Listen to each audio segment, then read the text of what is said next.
We're alive. Excellent. How we doing? All right. Give everybody a second. Welcome to the show.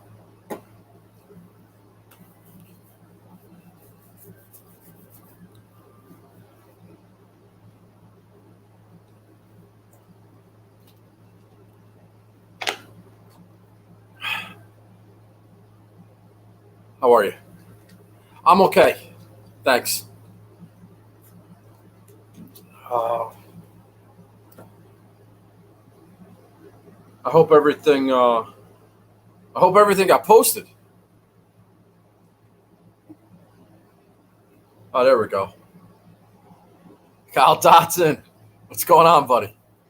All right, everybody's here. All right. Thanks for having us show tonight. Rick, you should switch to YouTube. Everybody's on YouTube. If you want to get involved in the chat, I'm just saying. What's up, Steve? Yeah, I'm aware. I'm aware, Kyle Dotson. I'm aware. Okay. That was rough. How's everybody doing? You doing all right? I'm doing all right. I'm a little tired. And it's only going to get worse. I don't know what time I'm waking up tomorrow. And I made myself a cup of coffee. And I probably should go to bed. But I'm probably going to be up.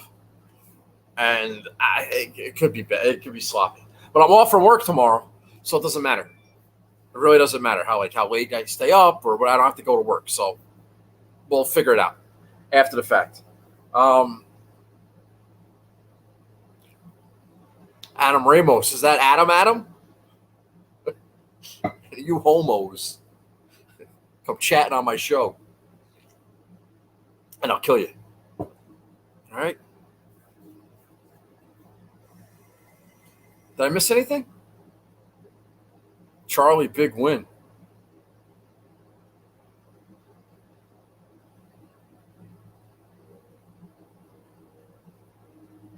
Oh, there it is. All right. Charlie, thanks for joining us. Yes, Steve, F4546. I'm aware that that's from Stripes.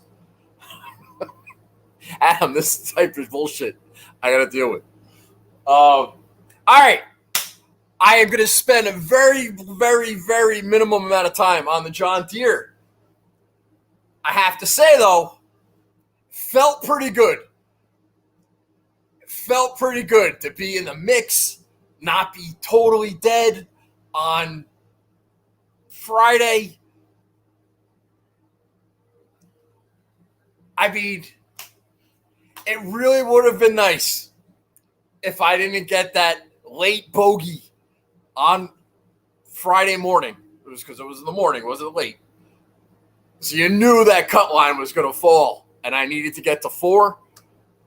And I was at 4 with 3 holes to play. Well, I wasn't at 4. Richie Rowinski was at 4 under. And somehow on a par 3, hit the ball basically out of bounds and gave the shot back and could not get a birdie coming home and ended up missing the cut. And the rest of my lineup was fairly solid. That kind of sucked. But for the first time in a long time, I was in the mix. I had something to keep an eye on. It wasn't until late Sunday that Kevin Na was out of it, and I knew he wasn't going to win. I had a chance. At one point, my brother texted me. He's like, I'm surprised you didn't like Lucas Glover. You know, in hindsight, yeah, I guess I'm surprised I didn't like Lucas Glover also. If you don't know, I happen to love Lucas Glover. I think I glove you. I don't know why I didn't have him. I don't remember passing him by and saying, I think that it was, it's a putting contest. Don't really want Lucas Glover in a putting contest. But he won a putting contest. I think the weather really helped. He's a ball striking bastard. It was soft as shit. And, I mean, he was just hitting it to 3 feet every fucking time. And if it wasn't that soft, maybe he doesn't hit it to 3 feet. Maybe he hits it to 6 feet and misses the putt. But Lucas Glover played great. Kevin Na was a great pick. It happens. All right. I said I wasn't going to spend a lot of time on the John Deere. I just did 5 minutes. All right, so we'll go right to the I have no shout-outs. I got no show and tell. Have an announcement, but I forgot what it was. Be able to come back to me if I have a random announcement during the show.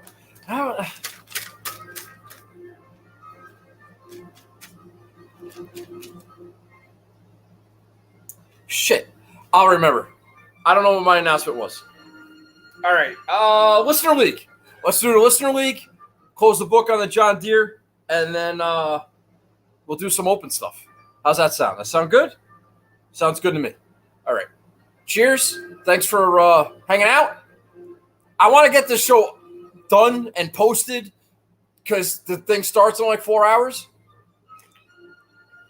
Not a big window for viewership. You know what I mean?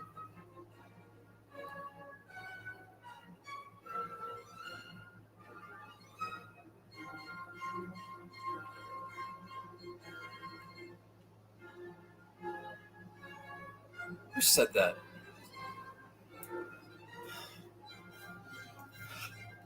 I'm not even going to address it. All right. Listener League. Our winner. Oh, maybe that was my announcement. I have like 3 different addresses that I need to send trophy balls to. I haven't been able to get to the post office. Like with the 4th of July holiday and when my day off falls on and I didn't really want to go the other day and I'm tired of, like, it doesn't matter. So now I have like 3 winners I need to get my balls out to. It'll happen. I might go tomorrow. But our winner, I think it was a first-time winner, Whitman 22. He got 519 and a half points. He won by 3. That's 1 birdie over 4 days. Pretty tight-knit contest this week. He won by 3. His lineup did not have the winner, did not have Sebastian Munoz, and yet won the Listener League with a 5 of 6. This might be, okay, I forget who it was. Somebody had a really, really bad lineup once. This might be up there as one of the worst winning lineups I've ever seen. Let's take a look at it. Let's break it down. He had Seamus Power, T8. All right, solid pick. Give you that. Pat Kazire, who sucks, at a T11. All right, I can see the Pat Kazire play. I know my friend Dave Rhino Booyah happens to like Pat Kazire. Whatever. Mav McNeely, T18. All right. It's respectable. Hank Lebioda, another favorite of Dave Rhino Booyah. T8 for Hank Lebioda. All right, so that's not bad. 4 guys in the top 20. A couple guys that have been playing good golf lately. Power and Lebioda, McNeely. All right, Kazire even a little bit. I can see that. But how the fuck does this happen? Wes Roach? T50? Wes fucking Roach? I'm not making that name up. That's a real PGA golfer. Wes Roach. T50. In the winning Listener League lineup. Disgusting. And the guy who missed the cut, the ugliest guy in the PGA Tour, Bo Hostler, T103. MC. They won by 3 stinking points. Well, congratulations to Whitman, 22. A win's a win. You won the John Deere. You didn't have Glover. You didn't have Na. You didn't have Munoz. You had Wes fucking Roach, and you won the Listener League. I mean, you can't, I don't know what else to say. Congratulations. Notable top 10s. Notable top 10s. Everybody's favorite segment. Second place. My boy Artie. Boycotting Twitter. Yelling at players. Yelling at me. He's really upset with himself. First of all. I think he subbed out. Who did he sub out? He subbed out Troy. No. He subbed. I think he took out Troy Merritt. No, he put in. I got it. He had Adam Schenk. Took him out. Put in Troy Merritt. Schenk was notable. He was leading like 3 holes to play. And I think Merritt missed the cut. So not only did he not win the Listener League because of that egregious error, I think in some other contests, it cost him a pretty penny, which really sucks. It's really unfortunate. I don't want him to come across as if I'm busting Artie's balls. That sucks. I feel for him. He told me this story offline, obviously, and he was really close to having a really big week. But the guy who beat him had Wes fucking Roach. So it just goes to show you that it doesn't matter. Nothing matters. You just got to get lucky. Well, unfortunate break for Artie. Rub it green, right? But he finished second, 25 points. I don't know where he is in the race for the bagel standings. Right here, here's our bagel. I don't know where he is in that. But I tweeted it out, but I didn't look. That's getting tight.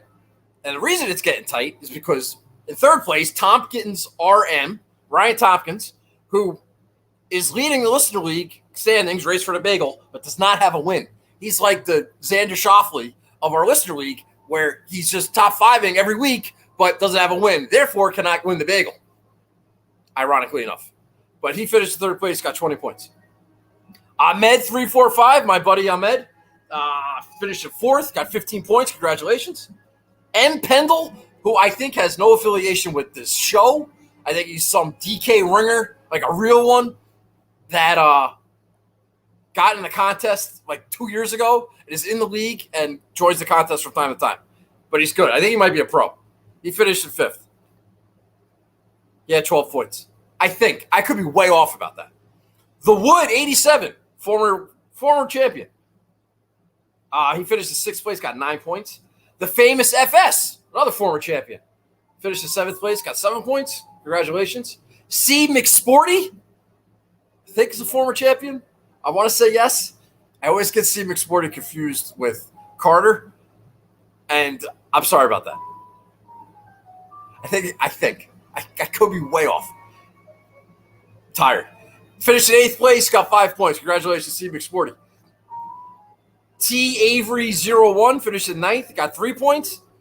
And Nagel's Bagels, notable top 10, Nagel's Bagels, on the board with 1 point.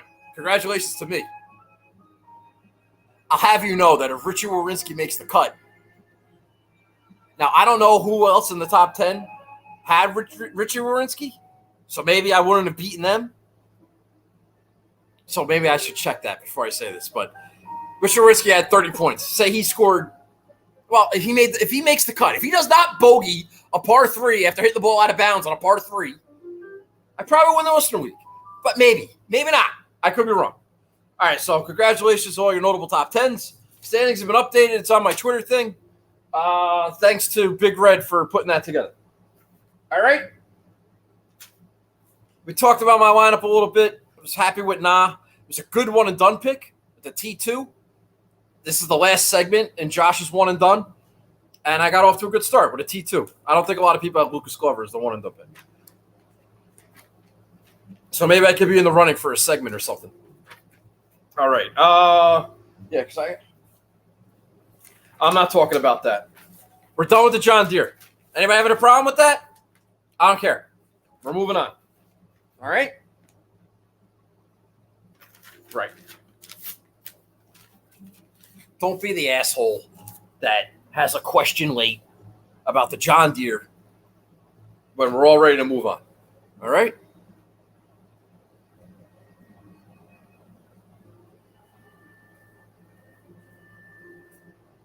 I don't know what Charlie's doing in there. He's causing trouble. All right. All right. We're done with that. All right. Quick show. 8:16. We're going to get it going.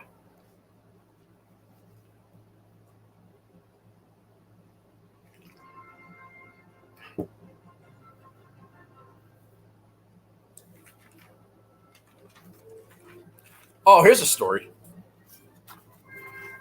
Some chucker just said Scottish Open was a much better watch. Anybody happen to remember? Anybody watch the show last week? Happen to remember who my pick was for the Scottish Open? Just throw a name out there. Let me know if you let's see that jogs your memory. Anybody remember who I picked? Any recollection? Any recollection? Well, it's on video, so if you don't believe me, you just go back and watch it. Not that you should. But I did say I like Matthew Fitzpatrick. Now, I didn't bet him outright. But on Friday, when he was clearly in the mix, on Friday, and now he was like 5-6 shots back at the deer. So I played a double, non-Fitzpatrick, on Friday. Because I didn't play it beforehand. I mean, that would have been absurd. But the odds at the time, it was still, what the hell we end up getting it at? 150 to 1, 175, something like that. 155, 155. So we got in on that at 155 to 1, a Fitzpatrick double. And it was looking pretty good for a while. Got a lot of run out of that like $10 bet. Well, a little higher for me, but it was good. It was devastating to have Fitzpatrick lose, even though I still had in the afternoon. Still kind of root for Fitzpatrick. Yes, it was a good watch. I enjoyed watching Rahm not get the job done. I enjoyed seeing Fitzpatrick get in the mix, be there, and making me look like a genius, which I'm not. But that Fitzpatrick pick, the Kevin Na pick, pure guts, pure like not guts, like not like it took guts, like it was just like a hunch. It's like it was a gut play, and they both were close. I lost in a playoff, and I finished T2. It's not bad. It wasn't like I picked two favorites. Maybe one favorite. All right. Scottish Open. So, yeah, that kind of hurt. All right. Open Championship. Let's talk about this for a minute.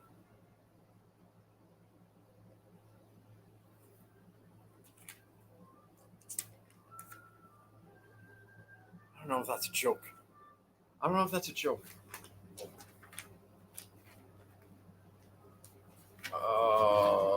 Okay.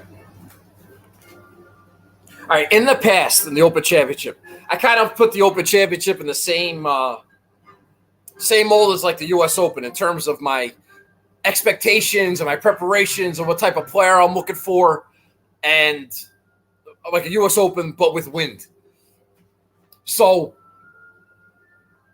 it doesn't always work out, and I haven't had the best success in the Open Championship in years past. In the 2018 U.S. Open, I had Ian Poulter as my one and done. He missed the cut. I know he's a popular pick this week. In the 2019 U.S. Open, I had Jason Day in both entries. He missed the cut. That wasn't good. In the 2019 Gov Cup, I got a 4 out of 6 through. I finished 45th that week. By Tommy Fleetwood, who finished second to Lowry. Xander got dinged for the hot driver before the first round. Got off to a bad start, ended up finishing T41. But I didn't have a good I picked Day. Day missed the cut. I picked Mark Leishman. He missed the cut. So I haven't had great success in the Open Championship.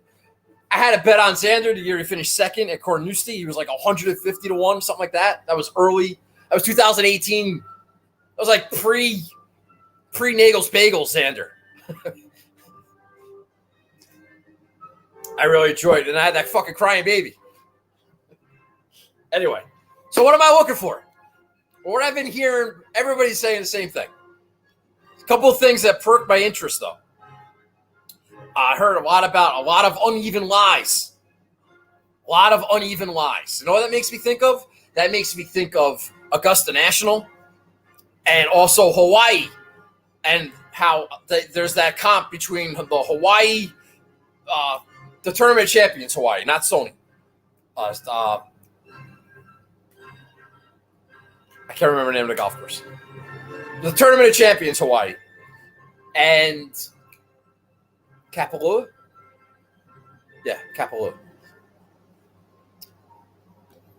And Augusta. They always talk about, Jordan Spieth talks about that, or talked about it once, how the uneven lies in the fairways and being able to hit your iron shots, or hit good approaches off these uneven lies. It's a skill. So that piqued my interest. Going to have some wind, which means you're going to hit less greens than you normally would. Normally. So obviously that puts a little bit of an emphasis on your short game. Support, obviously. I didn't really go the ball striking bastard route. I went more the route of somebody, doesn't have to be European necessarily. He could be American. He could be a Euro. He could be an Aussie. He could be South African. He could, whatever. Doesn't matter. All right. No racism here. It's just, it doesn't matter where you're from. But somebody, a prototypical Euro Ryder Cup player, guy, type. If somebody this is the type of guy who would be good like on the European Ryder Cup team. One of those grinders, makes clutch putts, scramble, just pull shit out of his ass. That type of guy. You know the type. And there are some Americans that play that style. There are some Aussies that play that style. A little hodgepodge. But that's the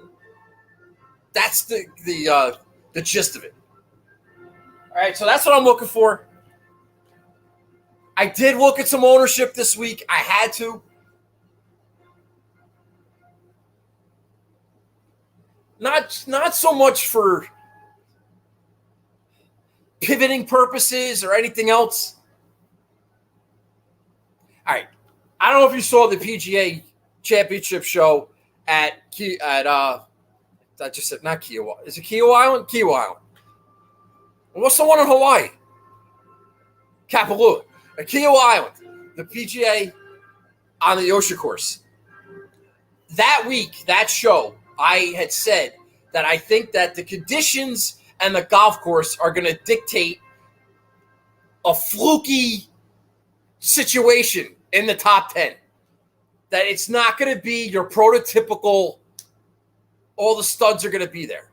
And in a way, I was right about that. Because the whole theme of that show was like, this guy can't win, I like him. This guy won't win, I like him. And there's a little bit of that this week. Because I think with the wind and the goofiness of the golf course and bad bounces and the skill sets required to play well, just kind of it doesn't help the traditional modern day strokes gained golfer. It's real golf. It's not statistical golf. You can throw the fucking stats out the window. That's what I'm trying to say. Throw the stats out the window. Doesn't matter how far you drive it. Doesn't matter how great your iron game is, because you got fucking wind and bad bounces, and you just got to be able to hang in there and grind and make putts and have experience on links golf. That's what we're looking for. Euro Ryder Cup players. Doesn't matter, though. For this week, you could be from South Africa. But those types of guys. All right? All right. All right, let's go through the slate. 8:26. I want to get this over with soon. Okay. I was thinking about making a segment on the show. I'm not going to do it.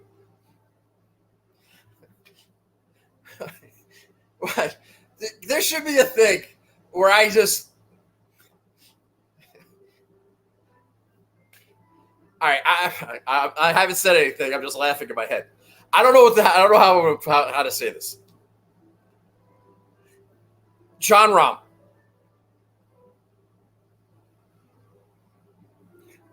There should be some type of segment where I give like a contrarian Jon Rahm take, that may be idiotic. It could be idiotic. It could be dumb. You're an idiot, Nagel. What are you talking about?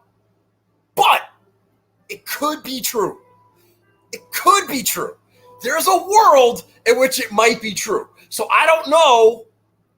It doesn't have to be every week. Just going to be when it's relevant. And right now, I think it's relevant. I think it's funny that I kept hearing all week how Jon Rahm should have won 3 events in a row. Oh, yeah. Let's just give him 3 fucking wins. It's clear as day. All right. I could give you a memorial. All right? Okay. You could have gotten vaccinated. You could have not been tested. You could have played. That's true. You didn't win. Okay, fine. Would you have won? Probably. But if you won Memorial, that does not guarantee that you go and then win the U.S. Open in 2 weeks. Maybe losing Memorial, the way he did, elevated him to a victory. Maybe. Then you're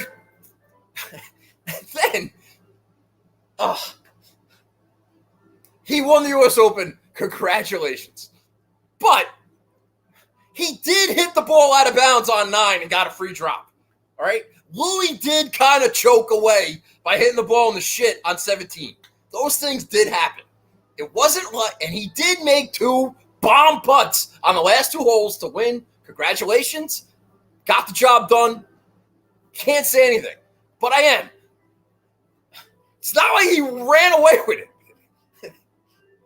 There was some, and you need to get breaks along the way, yes. And then, he should have won the Scottish Open. How did he not win that? Well, he didn't win. He didn't win. He's never really been good in the Open Championship. He's coming off a win. I was surprised he even contended. I thought he'd like in a little bit of a honeymoon phase. But all of a sudden, let's just give him 3 wins. He should have won 3 events in a row. No, it doesn't work like that. He was lucky he won the first one. Anyway. So now he's like this runaway favorite. He should have won 3 events in a row. He's the greatest golfer of all time. And he's like half the odds of everybody else in the field after hitting the ball out of bounds on 9 and getting a free drop. And now he's half the odds. He's the highest priced guy. And he's never top 10 in an Open Championship. Why doesn't that mean anything? He's lucky he had an 11th at Portrush. He's been bad. And he got wind, and he got bad bounces, and this guy's a fucking lunatic, and he just won, and he doesn't need to make a statement, and he can put his feet up, and he's got a baby, and life is good. And now he's going to win this at half the odds because he's a fucking killer and the eye of the tiger, and he's a fiery competitor. Let's calm down. Calm the fuck down with Jon Rahm. Because he won Torrey Pines. Now he's I understand the argument. He got it off his chest, and now he's just going to roll. Okay, take it easy. Take it easy. He hit the fucking ball out of bounds. Got a free drop. At Torrey Pines. It's not exactly those obnoxious U.S. Open setup that there is. They play the same as the fucking Farmers. Just calm down. That's all I'm saying. Just calm down. I'm not playing Rahm. 22%. Rory. I was thinking about Rory. You know, he's I have him available at 1 and done. But I'm not going to take him. Yeah, he's kind of cursed. He hasn't really been playing that well. I can see it from a contrarian perspective, but I can't really see it. Not here. Not here. I think Rory needs to get back to gets to Memphis Get to Liberty National. Now, little easier venue. Then again, he's Rory McIlroy.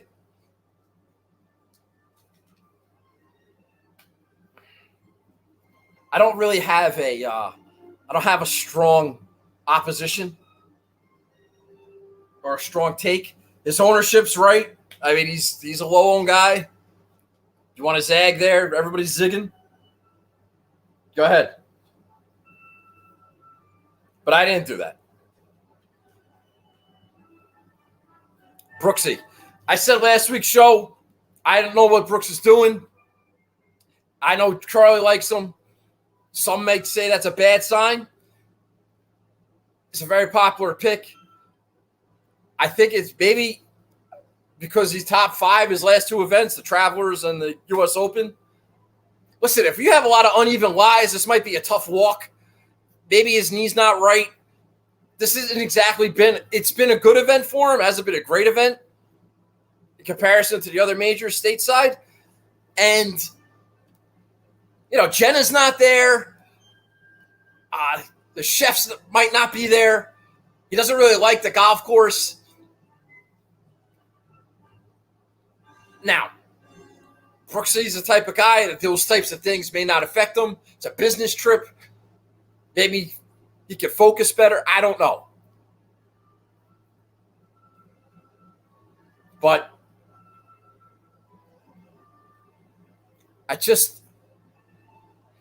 he hasn't played since the Travelers. I don't think he's played. I liked him in the other majors when he plays the week before. Not doing that now. So it's funny, if you liked him at the Masters or you liked him at the PGA, it was like, And then he performed well, not at the Masters, he missed the cut. But he performed well at the PGA, performed well at the U.S. Open. Now it's like, Brooks in a major, it's automatic.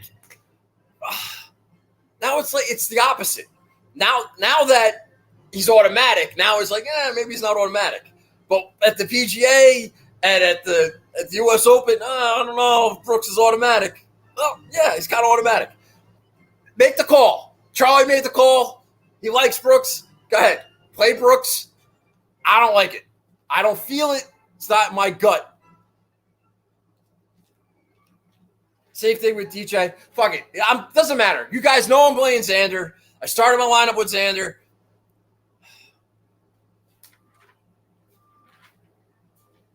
I don't really need the numbers to back me up.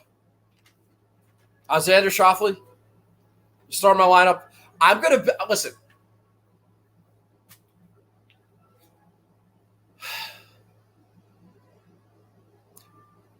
I don't really think he's going to win this week. It's not like in tournaments past where it's like, you know what? I think he's going to win. I'm not going to turn DMX on, and I'm not going to say that – I'm not going to give you a million reasons why he's going to win this week. But he could. I'm saying he could. And I'm not giving up on him. There's a world in which there's a scenario in which he can win this week. Is that going to happen? I'm not 100% sure about it. And if I was, I would tell you. Again, I don't have to talk about his recent form, his form in the majors, his form in the Open. I could if you wanted to. He's 22% owned, which is the same as Rahm. It's a little bit higher than Brooksy. And rightfully so.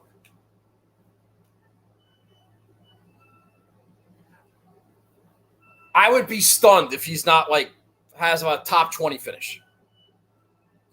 Literally, that would be shocked. I would be very surprised. Very surprised. I do not expect that to happen. All I can tell you is this. When I follow Xander for 3 days at Torrey Pines, he hit the ball as good as I've seen. Now, I haven't seen that much. So But it was just like every hole was like, man, that was a good shot. Man, so many shots. It's like, fuck, that was good. Like, man, he's playing great. He's putting the ball wherever he wants.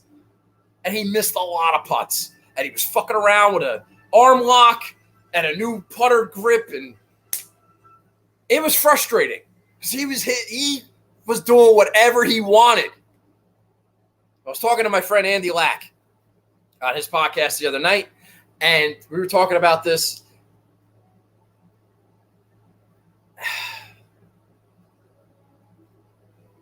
What was I going to say?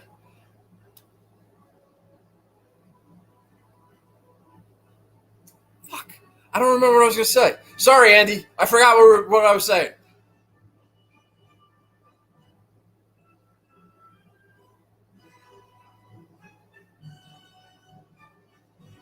It didn't make sense that he arm locked 2 weeks before the Open, the U.S. Open. And I'm glad he got rid of it. I remember what I was going to say. Andy brought it up.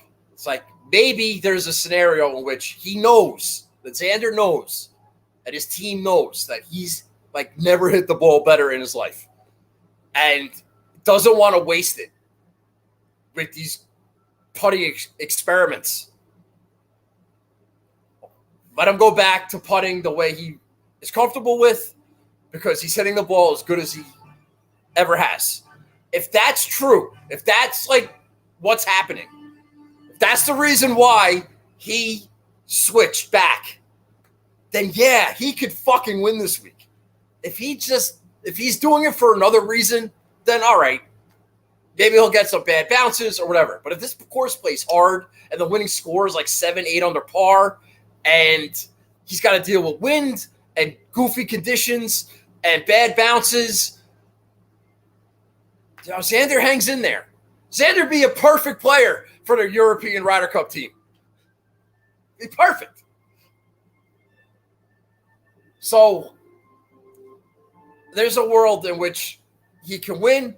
But even if he doesn't win, he can certainly top 10, just like he does every fucking week.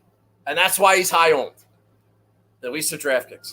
And I'm going to bet him outright because you could bet your ass if 3 of my guys miss the cut, and Xander's in the mix, at least I have that. Although I probably don't need an outright on Xander for the joy it would bring me if he won. But if he's going to win, I might as well make some money on it. Right? Right. Okay. So in the 9s, I know everybody's playing Jordan Spieth. That's my dad's one-and-done pick. I didn't want to play my dad's one-and-done pick. No offense to my father. It's just I have other reasons. I feel like Nancy in Accounting's taking Jordan Spieth. I've been on other shows this week, and we talked about how if you listen to any course description, yeah, it sounds like Jordan Spieth. And don't tell me Jordan Spieth wouldn't be a good Euro Ryder Cupper. He would. He fits. But it's too much. There's too many variables. There's too much of a chance that 5 guys in the 6s are in the top 10. So it's like as good as Jordan is, it can easily go off the rails. And it can go off the rails for anybody. That's the point. So I'm not going to overinvest. I'm not going to play somebody who a quarter of the lineups have because I won't be gaining on anybody if Jordan plays well. I'm almost behind before I even start.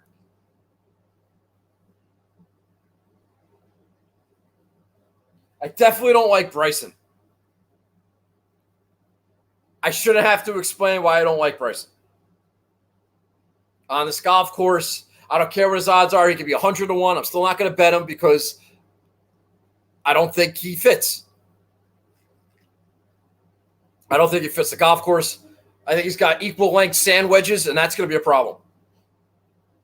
Yeah, the short version. I don't like JT in the wind. I happen to like Justin Thomas a whole lot. I mean, no disrespect, but this is not a pampered fucks Open Championship. All right, this is a proper golf Open Championship, and I do not like Justin Thomas in that environment. Again, just like Rory, come back to Memphis, Liberty National. Might be different. I mean, no disrespect to Justin Thomas. He's a fine player. He's a great player. I don't like him here. Louis, I'm surprised at Louis' ownership. He's 16%, which is,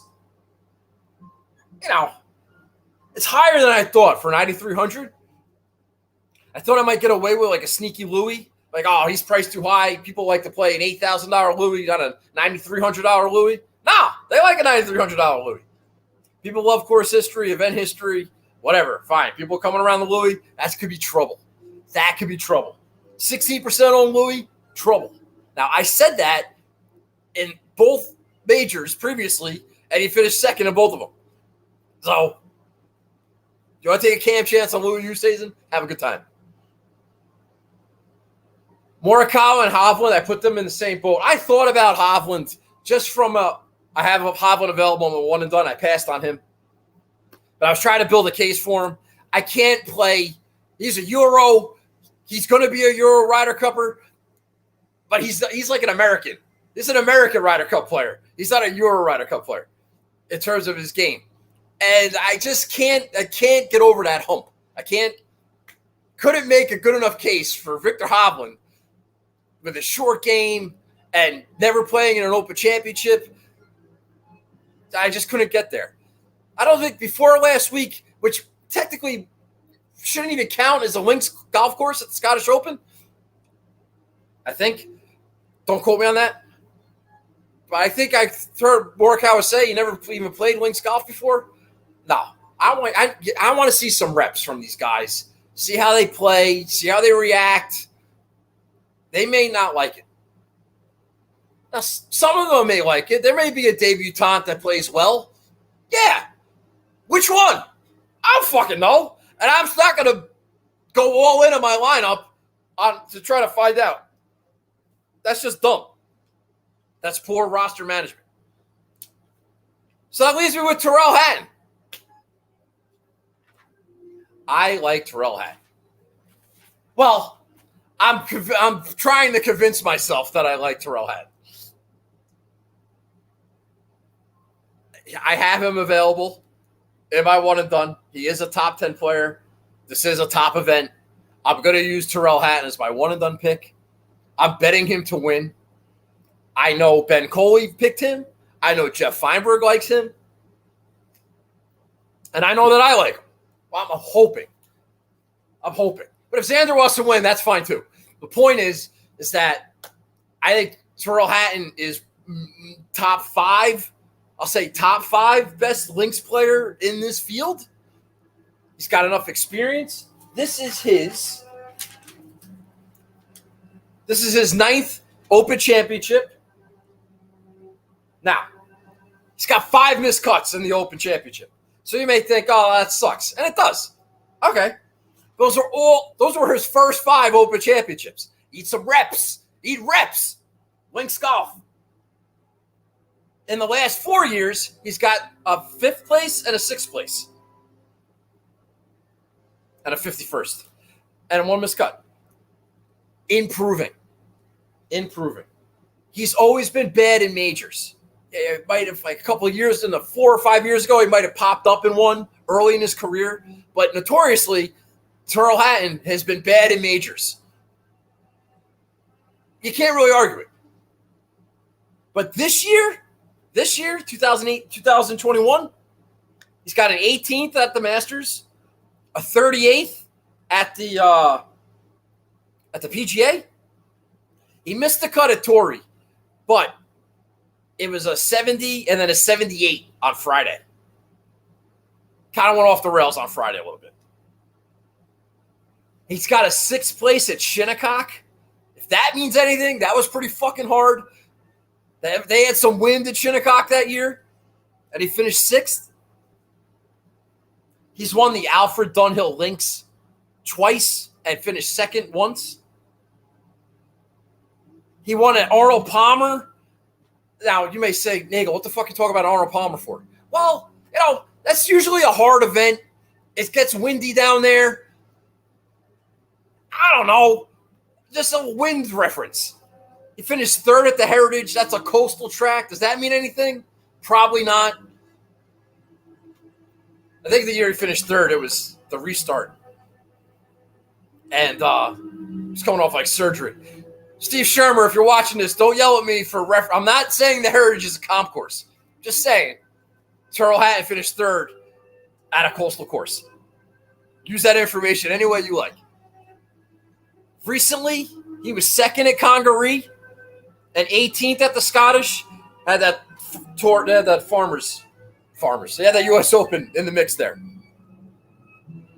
So he's been all right, and he's been okay at the Open last couple of years, and he's a good links player. He's English. I don't know if that means anything. I asked my new best friend, Stevie Bamford, if it meant anything to be English and the Open Championship being in England, and if that mattered. And these kids, they grow up to win the Open Championship. Does it mean more if it's in England? It was a really convoluted question. Because I was thinking, like, if you're American and you live in Florida and the U.S. Open is in California, if the U.S. Open was in Florida, would it mean more to win in Florida than if you won the U.S. Open in California? Does that matter? Now, my new best friend, Stevie Bamford, said no, doesn't matter that he's from England, but I wanted to have a guy from England. So I'm going to play Tyrrell Hatton. I'm all in on Tyrrell Hatton with the exception unless Xander wins. All right? All right. Oh, my heart's beating a mile a minute. What time is it? 8:48. Fuck. All right, well, we did the 10s and 9s. Thanks for hanging out. A little retweet. Let's get some retweets. Everybody take a 20-second break and go retweet the show. I'd appreciate that. I want to see my phone blow up a little bit. I want some retweets. I want some likes. I want some subscriptions. I want some quote tweets. I want something. Give me some love. All right, I only got like 3 hours till fucking tee off. All right. Where are we? 9, 10s, 8s. The 8s. All right, so underneath Hatton, you got Cantlay at 19% owned. You got Patrick Reed. You got the Patricks. You got 19% and 17% owned.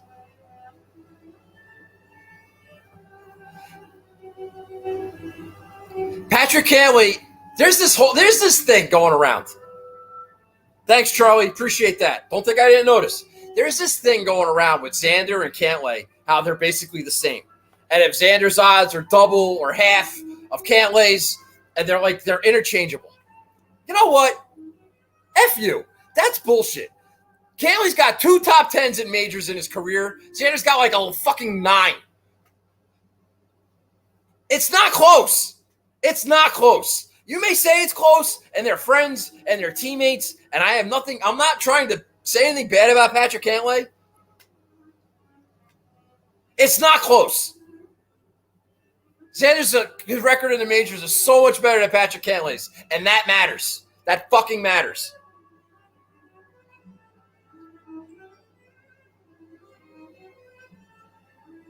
So all this buzz about Cantlay and Reed, even Paul Casey a little bit. You know what I did? Now this might be dumb. Would not be the first time I did something dumb. I play Tony Finau. You can have your Cantlays and your Reeds and your Caseys. Now, is Tony Finau going to make a big putt when I need him to? No. Do I hope that he's well beyond the cut line when I need him to make that putt? Let's just hope for the best.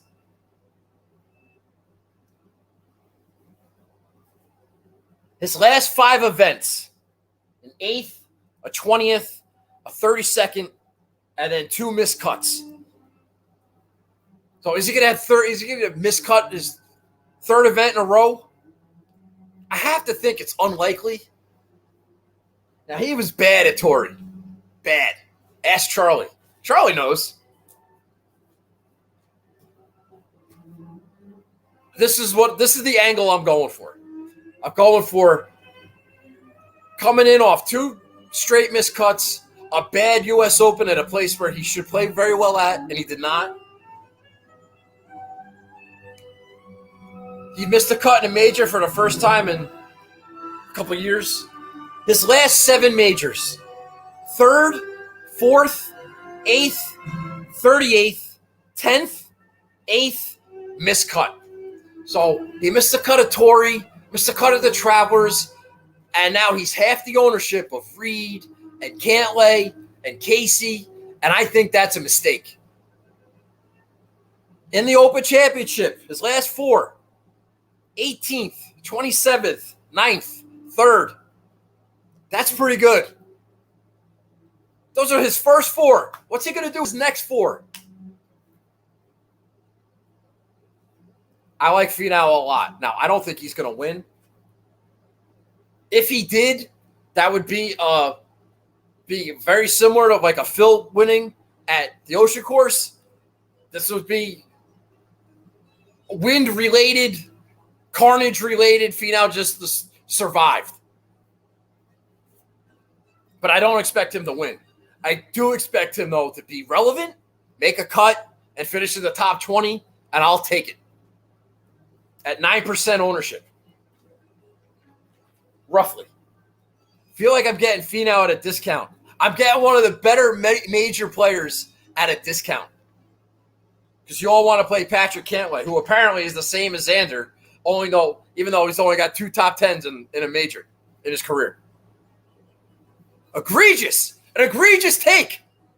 You know who you are. All right. Scottie Scheffler's never played. I love Scottie Scheffler. I fucking love him.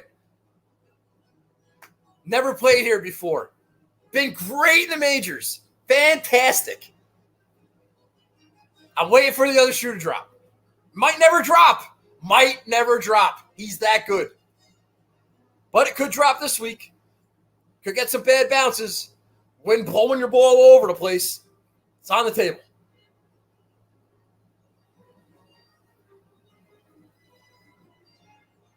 Not playing Adam Scott again. Not playing Justin Rose. Worst round of golf I've ever seen from a professional. And Tommy Fleetwood, English guy, not going back to the well with that. My English guy is Tyrrell Hatton. Not playing Fitzpatrick. I was right last week. I'm pretty good with Matthew Fitzpatrick, not going to lie. He hasn't burned me many times. He almost missed the cut at the Masters in like 2019, I think, when I picked him. No, 20. The November Masters. He almost missed the cut. He wasn't great. But I picked Fitzpatrick to win, and he won once. I picked him again. Lost in a playoff. I'm usually pretty good with Fitzy. All right.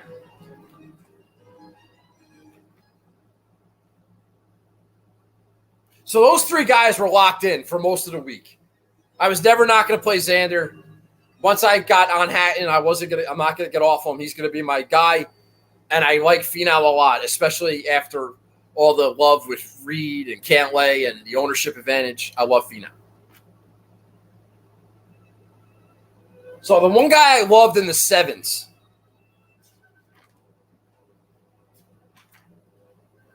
And it's kind of like and I do this a lot, and maybe this is why I suck sometimes, because it might be a reach. But I'm big on maybe this is right. And if this is right, then he'll play well. The problem is it's usually wrong, and he doesn't play well. But if it was right, it would have went the other way. Could go either way with it. All right? I like Sergio Garcia. Not as a human being, as a DraftKings golfer this week. I like Sergio Garcia. Guys, and girls, it's his 19th appearance. He's got 9 top 10s. 9 top 10s in the Open. 3 miscuts. Okay, miscuts happen in the Open. Might happen this week. Might not. He's been terrible. Since he won the Masters, in the majors, he's got 11 miscuts in the majors since He won the Masters. What was that, 2017? 16? 16. Maybe 17. Doesn't matter. It was a long time ago. And he's had 11 missed cuts since then. But his last major, off the schneid, 19th at Torrey Pines. Maybe something happened. Maybe his kid's a little bit older now. Maybe he's adjusted to having 2 kids, whatever, the flowers that they have. And it's like let's make one more run at it. Let's try to get number 2. Let's be a little bit more competitive. The bloom is off the rose. It's time to get back into the mix. And wouldn't you know it, it's a Ryder Cup year. And maybe, it's like, all right, let me show a little something. I love playing in the Ryder Cup. Is Sergio Garcia not your prototypical Euro Ryder Cupper? You fucking ain't right, he is. His last 3 starts, current form, 20th, 19th, 17th. Now, I played Sergio at Colonial. Same thought process was, you know what, it's a Ryder Cup year, got to start turning things around. It's time. And he was first round leader and ended up finishing 20th or 19th, whatever it was. And I was watching that first round because my brother had a bet for first round leader on Sergio, and I'm watching, and the announcer himself took my line from the Wednesday night show the night before and said, not surprised to see Sergio peeking his head out in a Ryder Cup year. It's like, dude, I just fucking said that last night on my show. Fucking hack. So, listen, he's 9% owned. It's like 70-1. I think he can win. I think he can win in his 20th appearance. I think Phil won in his 20th appearance. I think Darren Clark won in his 20th appearance. I think Sergio might win in or 19th appearance. Whatever it is. An old guy, wind. Well, does it matter? Listen, he was 50-1 earlier in the week, which was low. It's like, how is Sergio 50-1? He's like, what, $7,300 or whatever he is? Like that he didn't fit. It's like someone bet that guy big, and now he just kind of drifted. Now he's 70. I like that play. And I got no other notes on Sergio. So I played Hatton and Xander and Finau and Sergio. That left me with exactly $15,000, and I have been hemming and hawing and all these different machinations trying to find 2 guys, 15 grand. Where am I going? What do I like? Who do I like? What's ownership going to be? Who's making a fucking cut? That's what I need. I need 6 of 6. I need 2 guys, 15 grand, make a fucking cut. Is it going to happen? I have no freaking idea. So I'm looking, and I'm looking at everybody, and I'm looking at open form and major form and recent form and everything, ownership, and who likes this guy and who likes that guy, and the ownership kept changing, and one guy was 5% at 1 million, and then he was 15 the next. It's like, well, I can't fucking do that. As the ownership projections got changed, Fair Share Sports for ownership, promo code BAGEL20, get yourself a discount. You want to get all these ownership projections. But I really didn't know where to go. You have Leishman's at 13%. I thought about him. He was in the mix. Let me tell you all the guys I'm not playing. All right, I thought about Leishman. Leishman's too big of a risk. He could top 10 in his 9, if I remember this correctly, in his 9 Open Championships. He's got 3 top 10s, 3 missed cuts, and 3 60th place finishes. It's not good enough. It's not consistent enough for me. And even his recent form, he was bad at Torrey and then was great at the Travelers. Now, he loves the Open Championship. I know Mark Leishman loves the Open Championship. It's probably his favorite major. It's a risk. And we're gambling, but it's a gamble I'm not willing to take. At 13% ownership. Let's see.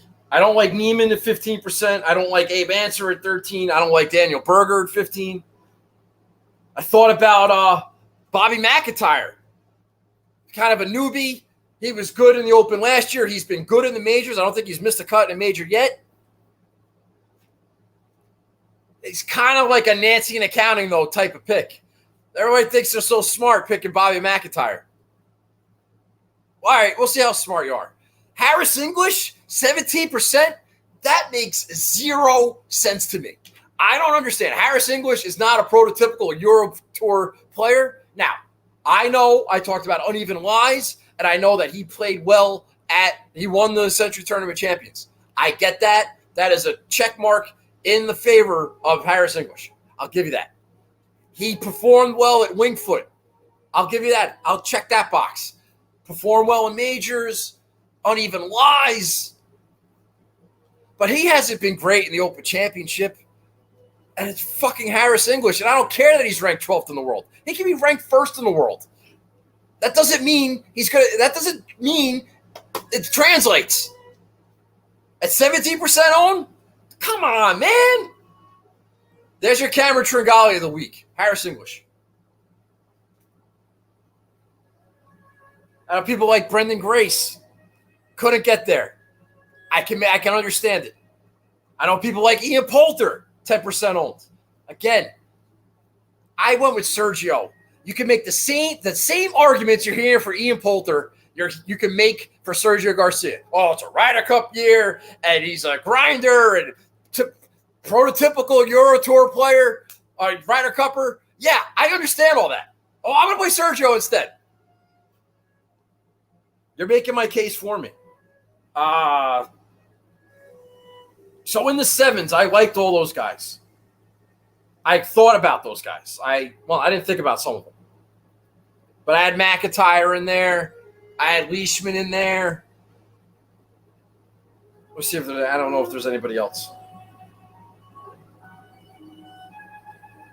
Well, one guy I had in there, and then I took him out. And then I was looking at it when I came home from work today. I was like, fucking A. I'm going to end up having Ricky Fowler in my lineup this week. And I do. It fits the running theme that I have. So if I'm right about my theme, I'll have a really, really good lineup. Because I crafted my lineup. All these guys fit the same team. Good team chemistry. All right? So why do I like Ricky? Well, one of the reasons I like Ricky is that in his 10 Open Championships, he's got 3 top 10s. He's only missed the cut once. So what's that? 9 out of 10 made cuts? I like that. In his last 4 starts, he's finished 8th, 11th.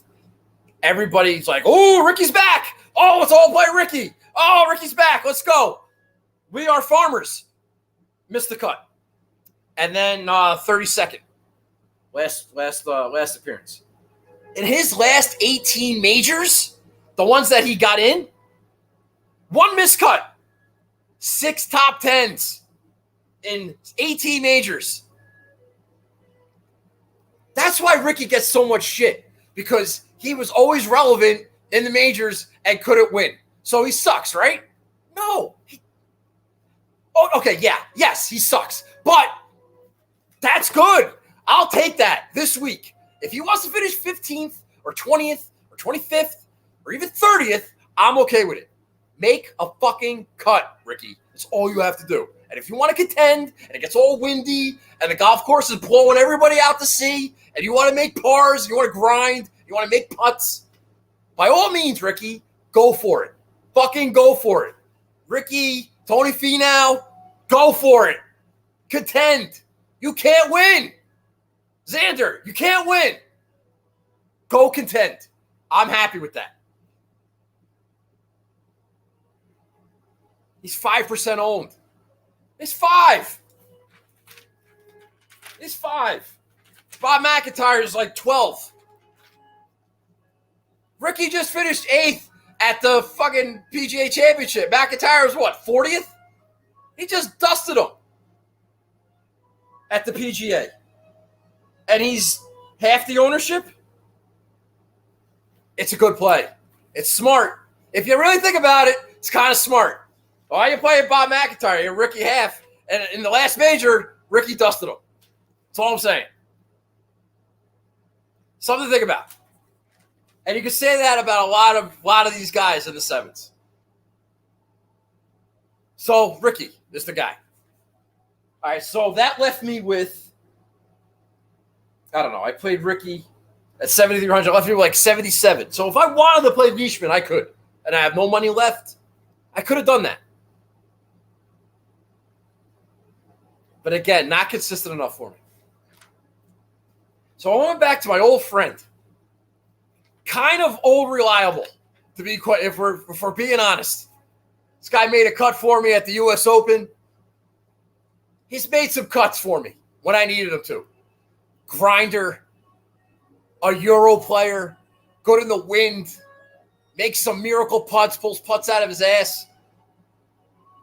He's never actually made the Euro. I don't think he's ever made the Euro Ryder Cup team, but he could have, or he's eligible. If he performs well this week, he might be on the Ryder Cup team this year. I like Alex Noren. Gotta be a little squeamish, right? Gotta be a little squeamish. I'm leaving a little bit of money on the table. I don't want to get duplicated. Alex Noren's not bad, honestly. 4% owned. His last 3 Open championships, a 6th, a 17th, and an 11th. Let me read that again. Alex Noren's last 3 Open championships, a 6th, a 17th, and an 11th. Fuck yeah. His last 8 events, 21st, 21st, 21st. That's not a typo. 55th, 13th, miscut, 4th, miscut. I'm not going to get bent out of shape that he missed the cut at the fucking John Deere. Gives him a couple extra days to get over here. Because he finished 4th at the Rocket Mortgage or whatever it was, all of a sudden it was like Alex Noren's good in these birdie fests. That's bullshit. I mean, okay, maybe bullshit is a strong word. But no, Alex Noren's good in a grind fest. He's a fucking grinder, man. Shinnecock, U.S. Open at Shinnecock, T25, grind his ass off. That sure as shit wasn't a birdie fest. I saw Alex Noren drag his ass around at Bethpage Black to a T55 after I heard his wife say, I don't know how he's going to make it through the weekend. Well, you know what? Jennifer Noren, he fucking battled his ass off and made it through the weekend for a T55, the WD the next week. He was 11th at Portrush. He was 22nd at Harding Park. He was 17th at Winged Foot. 17th at Winged Foot. Real birdie fest. And yeah, 55th at the Ocean Course. Those are made cuts. That's a $7,200 guy? $7,200 guy at 4% owned, making cuts at majors. This is obviously his favorite major with the 3 top 20s in his last 3 appearances. I like Noren a lot.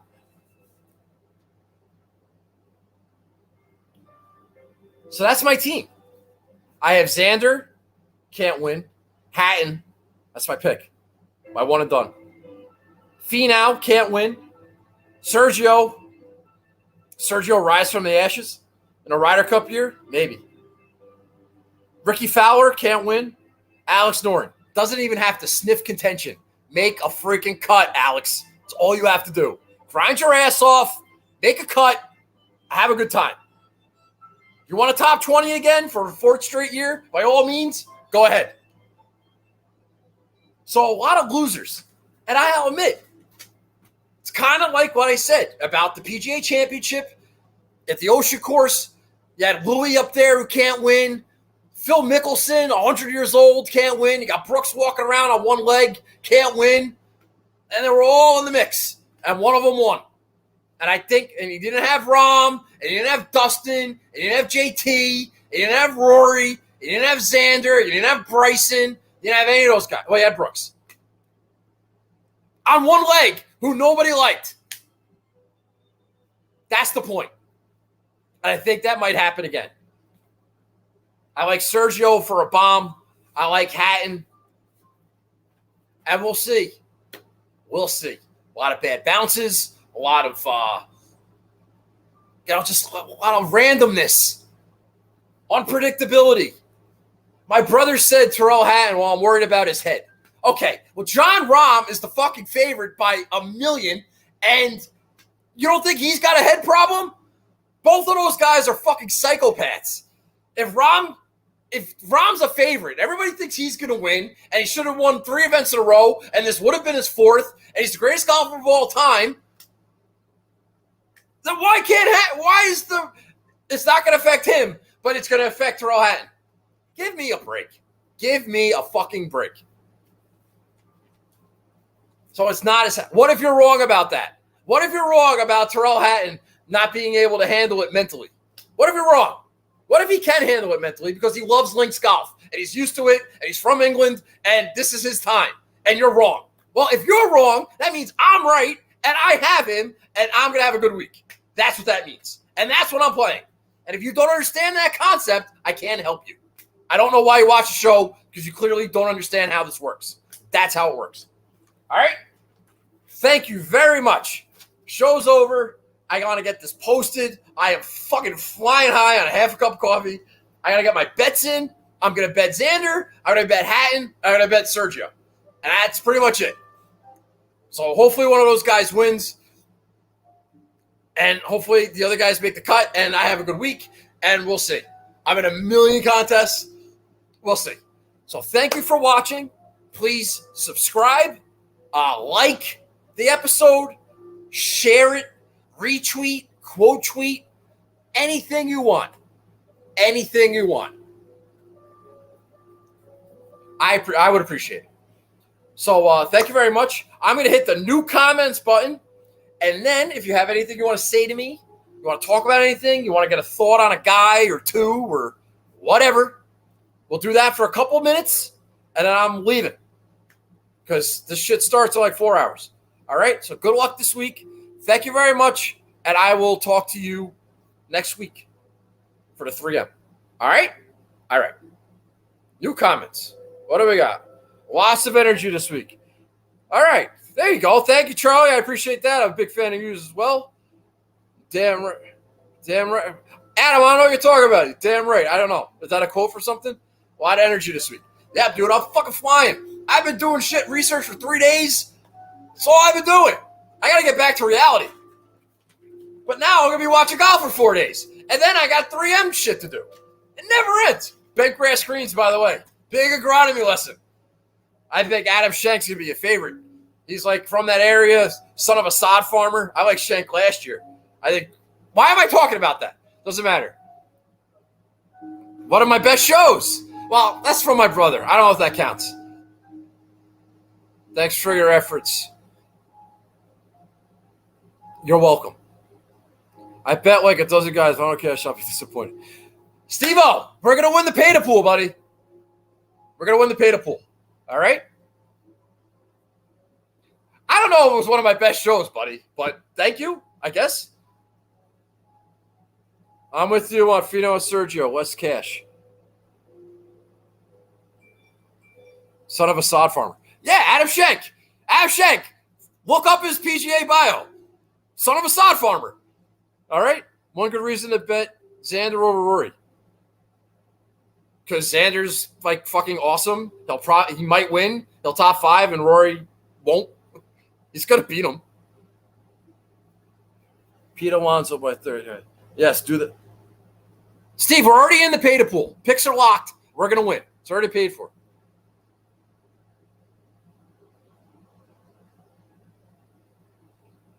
CP, big fan.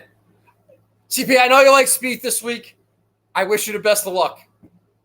I don't know if that's going to happen. I mean, it makes sense. What's your thoughts of Bezadehout? My thoughts of Bezadehout is this. I don't know the difference between Bezadehout and Bernd Wiesberger. That's a problem. I had the same problem with Sam Burns and Sam Ryder. Obviously, Sam Burns has separated himself. I don't know who did what with Bezadehout and Wiesberger. It's not a stark enough difference for me to take one guy over the other. So play them both. Pick your own losers. All right? Brooks, poison breath. Shut up. Play Leash over Sergio. No, screw you, Eddie. I just did 10 minutes on why I like Sergio so much. You play Leishman over Sergio. No, you play Leishman. Let me know how that goes. You're getting up 1:30 to watch. I don't know what time I'm getting up yet. Thanks, CP. I appreciate that. Brooks by 6. I know, Charlie. Any Ryan Fox love? Not even a little. Mayo will be in the Million Maker lineup. You might be right about that. My boy Andy Lack likes Molinari. If Xander wins, are we going to go get a pint? We could do that anyway. CJ.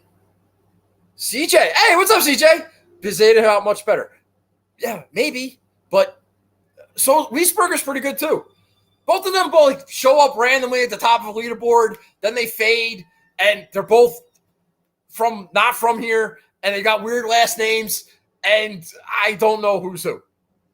I don't get Leash over Noren, man. You didn't need another ownership play, but you pick your own losers. Okay, Augie, I understand. Believe me, it's not an ownership play.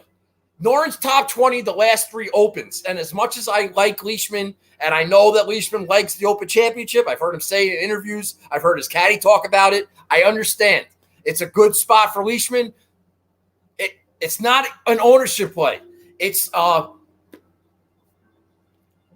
like a trust thing. I have a feeling about Alex Noren having a good week. I also have a fear that maybe I'm going to the Noren well one too many times. That's also in play. And Leishman could top 10. I'm not saying he can't. I'm not willing to gamble on that. I'm more willing to gamble that Noren's going to make a cut than I am that Leishman's going to top 10. That's the difference. That's the play. Noren made cut and Leishman top 10. Because Leishman could miss a cut or finish 60th. It's tricky. And I gave it a lot of thought. A lot. Too much. I'm ready to not think about it anymore. I made a decision. I'm playing Alex Noren. I like it.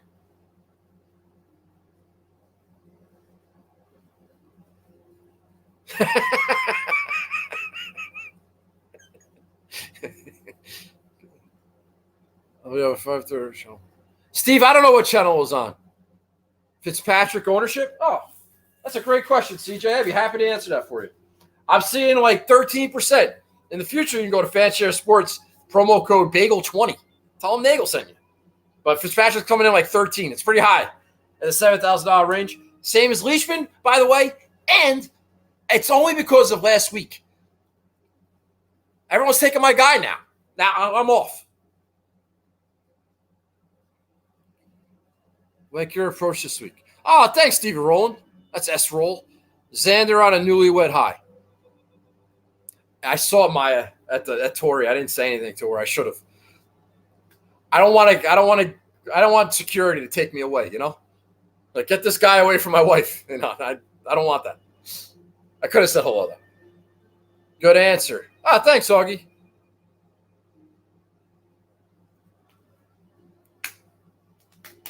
My boy, again, why am I talking about Andy Lack so much? Andy Lack likes Cam Smith. I'm not. I worry about. I question Cam Smith's motivation. I know it's a major. I question his love of golf and his passion to be great. From a skill set standpoint, he fits. But I think Cam Smith just wants to be out on a boat somewhere and not playing golf. That's what I think. Unless it's really important. Now, it's a major. This might be important. But He hasn't played well in the Open. Short game is obviously relevant. Prototypical Euro Cupper, Ryder Cup player. Yes. I just question his attitude, to be quite honest with you. Any Frenchman? I've got some Vic Perez. No Frenchman. Any hot tails for the Barbasol? I am playing JT Poston at the Barbasol. He's my one and done pick. JT Poston. Not a good week. I picked Finau and Ricky. I considered Hatton and Sergio. So that means we're both on the same page.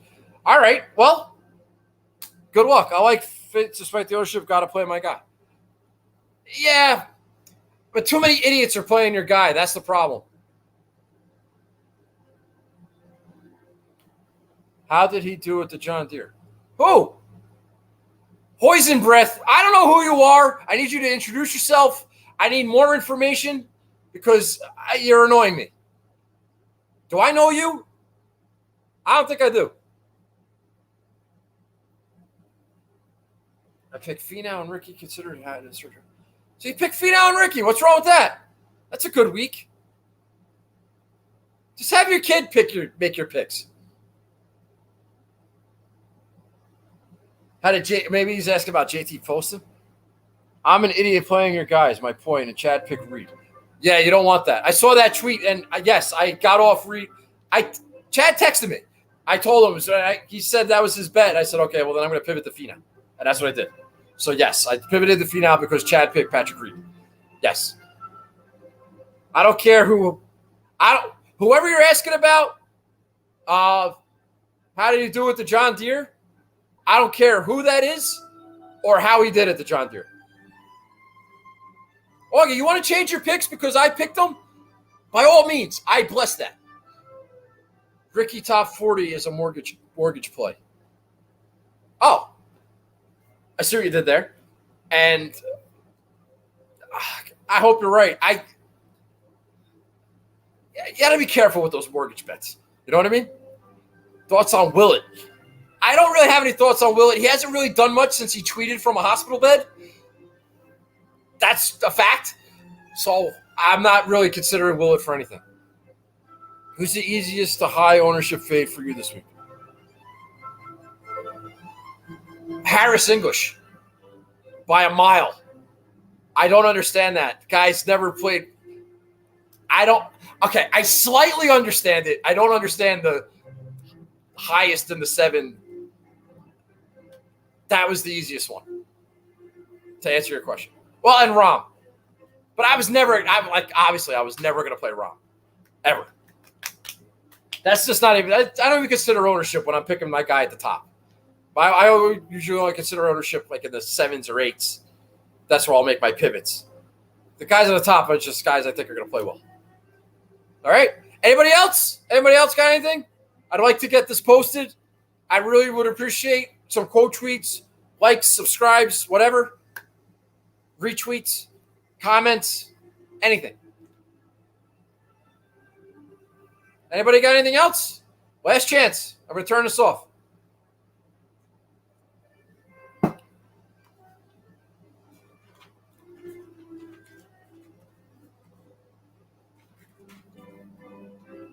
All right. That's it. All right. Thank you very much. Appreciate everything. Have a good luck this week. Good luck this week. Thanks for watching. And I will talk to you guys next week. And we'll just see how it goes. AGA.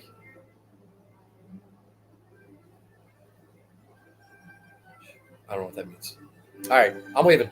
I'll talk to you guys later. Thank you. Bye-bye.